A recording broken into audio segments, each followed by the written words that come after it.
Namaste everyone. Today we are going to discuss how to prepare for trademark as an examination.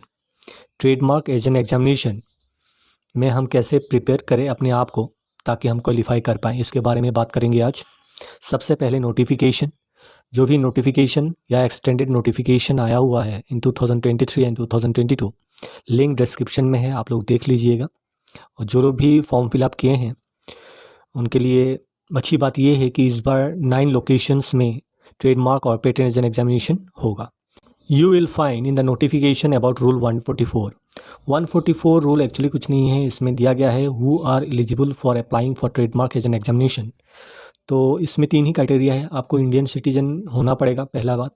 Second, 21 years of as आपने complete किया है और आप graduate हो कोई भी इंडियन यूनिवर्सिटी से या इक्विवेलेंट क्वालिफिकेशन पोजेस करते हो तो आप अप्लाई कर सकते हो for trademark as an examination.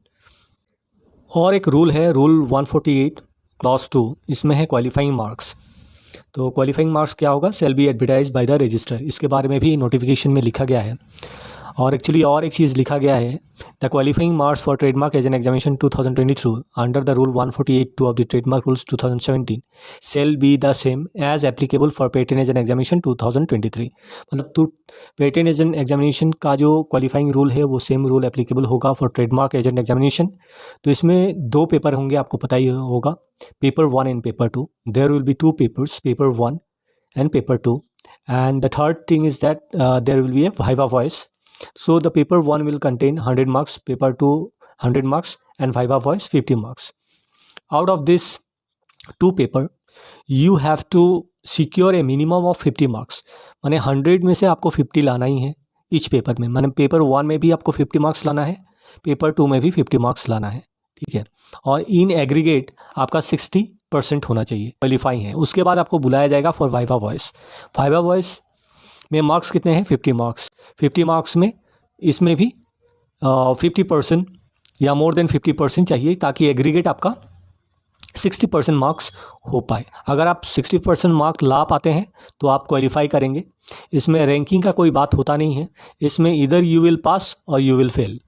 In case you want to pass this examination, in each paper you have to secure at least 50% mark in each paper, and in aggregate 60% including viva voice. If you able to qualify in paper 1 and paper 2, then only they will call for viva voice. So this is the criteria for calling you for viva voice. Now, how to prepare for the examination? There are 3 options. One is self-learning. उन लोगों के लिए है जो खुद से अपना preparation करते हैं। इस कैटेगरी में जनरली वो लोग आते हैं who are already working in some law firms, some intellectual property office. They already knows the rules, the procedure because they are working in that office. तो वहाँ के लोगों के लिए उतना दिक्कत है नहीं, क्योंकि वो लोग सेल्फ लर्निंग ही करते हैं या उनको असिस्ट करने के लिए सीनियर होते हैं, ट्रेडमार्क एजेंट होते हैं, ट्रेडमार्क अटॉर्नी होते हैं, उनको बता देंगे, वो वैसे ही प्रिपेयर करेंगे तो वो लोग क्वालिफाई कर जाते हैं। सेकेंड होता है जो फ्रेशली पास आउट होते हैं, उसमें बहुत सारे लोग कोचिंग इंस्टीट्यूट ज्वाइन करते हैं। अच्छी बात है, अगर आपके पास पैसे हैं तो आप ज़रूर कोचिंग इंस्टीट्यूट ज्वाइन कीजिए, बहुत सारा हेल्प मिलता है। वो लोग भी प्रिपेयर करते हैं कोर्स ताकि आप क्वालिफाई कर पाएँ, मेहनत करते हैं तो ऑब्वियसली कुछ पैसे तो लेंगे ही वो लोग, क्योंकि they are preparing the materials for you only, so they will take some charges. So if you have money, join coaching institute. Now third category are those people who are financially weak, जिनके पास पैसे कम हैं, coaching institute join नहीं कर सकते हैं या थोड़ा सा हेल्प चाहिए उनको, अगर कोई गाइड कर दे तो वो लोग क्वालिफाई कर जाएंगे। तो उन कैटेगरी के लोगों के लिए एक्चुअली मैं ये वीडियो बनाता हूँ क्योंकि मेरा कोई कोचिंग इंस्टीट्यूट है नहीं। I don't have any coaching institute, nor I am in association with any of the coaching institute. तो मैं सिर्फ उन बच्चों के लिए हेल्प के लिए ये वीडियो बनाता हूँ ताकि उनको एक डायरेक्शन मिल पाए, एक डायरेक्शन में वो लोग प्रिपेयर कर पाएँ अपने स्टडीज़ को और क्वालिफाई कर पाए पेटेंट या ट्रेडमार्क एज एन एग्जामिनेशन। तो जो थर्ड कैटेगरी है उनके लिए है स्पेशल वीडियो। छोटे से वीडियो में मैं आपको वो सारा चीज़ बता दूंगा जो कि ज़रूरी है to qualify the trademark as an examination. I will give you all the tips and videos which will help you to clear the exam. So let's start with our preparations. कैसे करेंगे आप ट्रेडमार्क का preparations? सबसे पहले आपको लिखना है trademark FAQ IP India. Trademark FAQ IP India. The moment you write this, one website ipindia.gov.in forward FAQ TM, frequently asked question trademark. So you will get frequently asked questions trademark. You go through this, it will help you to understand the basic of trademark. और सबसे important चीज़ कि इसमें से आपको 2 या 3 questions इसी में से आ जाते हैं। ये जैसे ही आप खोलेंगे आपको मिलेगा व्हाट इज़ ट्रेडमार्क। आपको ट्रेडमार्क के ऊपर थोड़ा सा दिया हुआ, you will get to know what is trademark, how to select a good trademark. When you visit the web page you will come to know the frequently asked questions. First is what is trademark. यहाँ पे trademark के बारे में बताया गया है। How to select a good trademark. ये questions आ सकते हैं क्वेश्चंस एग्जामिनेशन में। What is the function of a trademark? Who can apply for trademark and how? ये क्वेश्चंस बहुत चांसेस है कि इस बार एक क्वेश्चन ऐसे आए, who can apply for a trademark and how he will apply. What are the different types of trademark that may be registered in India? So you will get an elaborate answer here. What are the different types of trademark that may be registered in India? Who benefits from a trademark? What are the benefits of registering a trademark? ये questions भी आ सकते हैं। What are the formalities and common fee for major trademark transactions? Fee and forms are very favorite questions of Controller General of Patent, Design and Trademark. Every year they will ask questions from this area. So kindly prepare. What are the sources of trademark laws? इसके ऊपर भी questions आ सकते हैं, possibilities बहुत ज़्यादा है। How does the register of trademark contain? Can any correction be made in the application or registered? Can a registered trademark be removed from the registered? तो इतने ही है सिर्फ ट्रेडमार्क FAQ में। आप पहले ही इनको पढ़ लीजिए, ये बहुत ही इंपॉर्टेंट है। So this is very important for examination point of view. Coming next, the second thing, you have to buy a trademark act. तो इनको बेयर एक्ट कहते हैं। बेयर एक्ट इसलिए कहते हैं क्योंकि पार्लियामेंट में जैसे पास हुआ वैसे ही है, इसमें बहुत ज़्यादा कमेंट्रीज जजमेंट वगैरह नहीं है। तो बेयर एक्ट इनको कहते हैं, the trademark bare act. Online या ऑफलाइन आपको मिल जाएगा। तो नियर अबाउट 200 से 300 लेते हैं। तो ये अलग अलग पब्लिकेशन का है, लॉ एंड जस्टिस का है। यहाँ पे देखिए ये कॉमर्शियल्स का है, द ट्रेडमार्क एक्ट।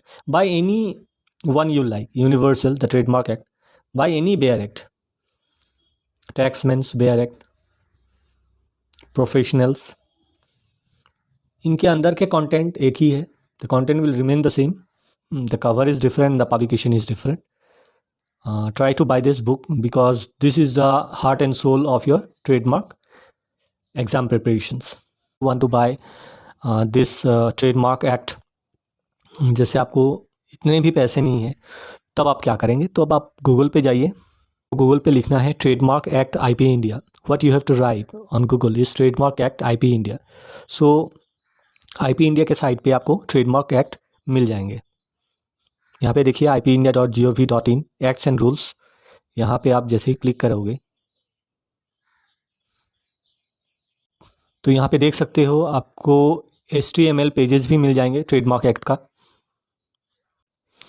और लास्ट में देखोगे तो आपको मिलेगा trademark act 1999 as amended till date. यहाँ पे डाउनलोड है, तो PDF फाइल भी आप डाउनलोड कर सकते हो एक्ट का। You can download the PDF file. Title is Trademark Act 1999 as amended till date. आपको रूल्स सबसे पहले पढ़ना है। रूल्स इसलिए पढ़ना है कि क्योंकि लैंग्वेज इजी होते हैं, आपको रूल्स समझ में आएगा। पहले रूल्स समझ में आ जाए फिर आप एक्ट में पढ़िएगा उसका कॉरस्पॉन्डिंग सेक्शन क्या है। तो सारा जो एक्ट है, एक्ट एंड रूल्स 2 पार्ट में डिवाइड है। देखिए 157 तक रूल्स हैं। तो 157 रूल्स हैं, तो आपको पढ़ना है। रूल्स कहाँ से पढ़ना है? IP इंडिया पे आप लिख सकते हैं trademark rules space IP India. जैसे ही क्लिक करेंगे IP इंडिया का गवर्नमेंट साइट चला जाएगा, फिर वहाँ पे रूल्स निकलेगा। शॉर्ट टाइटल एंड कमेंसमेंट पढ़ लीजिए, ये ज़रूरी है। फिर डेफिनेशंस आएगा, principal place of business, appropriate office, office कहाँ पे है, इसके ऊपर क्वेश्चन आ सकते हैं। जुरिस्डिक्शन ऑफ एप्रोप्रिएट ऑफिस, कहाँ पे है जुरिस्डिक्शन। तो आप देखिएगा यहाँ पे ढेर सारी चीज़ें हैं। फीस एंड फॉर्म्स बहुत इंपॉर्टेंट है, पढ़ लीजिएगा रूल्स में। साइज ऑफ डॉक्यूमेंट क्या होना चाहिए, फिर जैसे ही आप आगे बढ़ेंगे तो ये सारे रूल्स आप पहले पढ़िए, क्योंकि रूल्स कंपेरेटिवली इजी होता है। उसका लैंग्वेज जो होता है जनरल कोई भी ग्रेजुएट एक स्टूडेंट आराम से पढ़ सकता है, या प्रोफेशनल जो भी हो आराम से पढ़ सकता है, क्योंकि एक्ट में थोड़ा सा लीगल लैंग्वेज यूज होता है तो वो थोड़ा सा दिक्कत होगी। तो सबसे पहले आप रूल्स पढ़िए। So it is always advisable to read the rules fast, because rules are comparatively written in easy language and very easy to understand the things.